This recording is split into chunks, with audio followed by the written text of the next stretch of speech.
Ecco Marco Lai.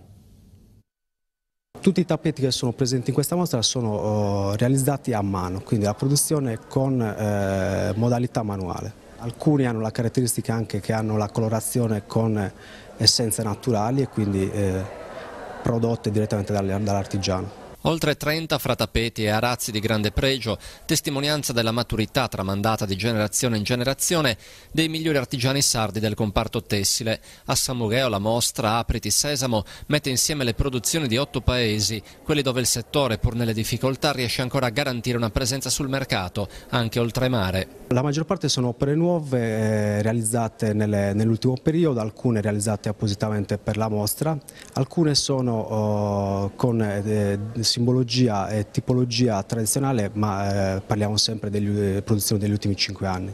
Agius, Bonorva, Dorgali, Isili, Mogoro, Nule, Samugheo e Villa Massargia sono i paesi di provenienza dei pezzi che costituiscono l'allestimento che si sposterà poi a Villanova Monteleone, paesi che vantano una tradizione che faticano a tenere viva. È il primo passo di una collaborazione intercomunale che ancora attende il supporto della Regione.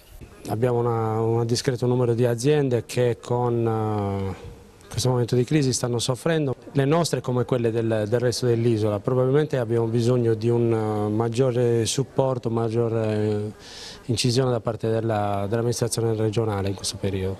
E adesso il nostro Fausto Spano sul set di Perfidia, un film che si gira completamente a Sassari. Ecco il servizio.